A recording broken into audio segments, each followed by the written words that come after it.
Hindi nga daw susuko kaya umpisa na natin ang session. Nice day ngayong araw. Masusubukan natin itong client natin ngayon. Never give up nga daw. Kaya i-ready na natin yung mahiwagang pangkamot natin para malaman natin kung never give up talaga. Dito natin unang masusubukan kung susuko o hindi. Dahil itong ipapatato ng client natin ngayon ay never give up. Pero hindi ako sigurado dahil ibang lingwahe ang nakasulat. Pero dahil never give up yung nakalagay, yun ang paniniwalaan natin. Dahil hindi naman ako nakakaintindi ng ganto. Pero ang ibig sabihin nga niyan ay never give up. Ayan nga ang gustong ipatato ni Sir. Maganda nga itong kahulugan ng gustong ipatato ni Sir. Dahil lahat ng tao ay madalas lumalaban sa hamon ng buhay. Kaya wag susuko kahit anong problema. Kaya akmang-akma itong pinatato ni Sir. Hindi lang para sa kanya.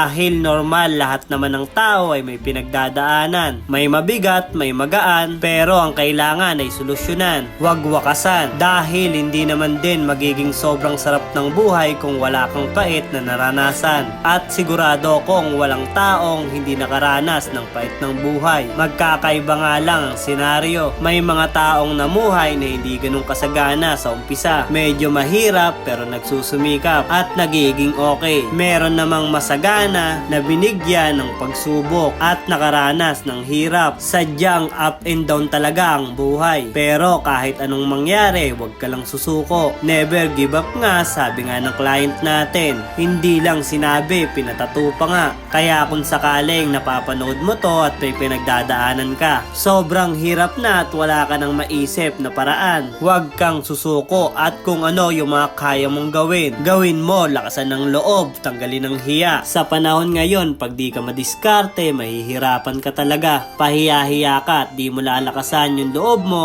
wala talagang mangyayari na maganda. Lahat naman ng tao mahihiya at may takot. Pero wag naman dumating sa punto na nahihirapan ka na o ayaw mong kumilos. Nahihiya ka pa rin at natatakot ka pa rin para umpisahan yung mga plano mo. Hindi mo makukuha yung gusto mo kapag hindi ka nagplano ng maganda. Kaya kailangan may plano, may pangarap, kilusan kahit sa maliit na bagay lang. Hindi naman kailangan mag-umpisa na meron kagad. Kahit walang naniniwala, walang nagtitiwala, kahit kulang sa kagamitan o sa karanasan. Lahat naman ng yan ay konti-konti mong makukuha at mapag-aaralan. Wala naman talagang madali sa umpisa. Gaya nga lang din sa pagtatrabaho. Unang pasok talagang hindi ka pa marunong kung ano yung gagawin. Pero katagalan kapag naaral na, konti-konti nang gumagaan yung trabaho at dumadali. Kaya kung mahirap pa sa ngayon, gagaan din yan. Magpatuloy lang at never give up nga. At dito na nga, tapos na rin pala tayo. Linisan na natin para makita na natin kung ano yung kinalabasan sa ginawa nating tattoo. At eto na nga yung pinatato ni Sir, never give up. Kaya sa'yo na nanonood, huwag kang susuko, sikap lang.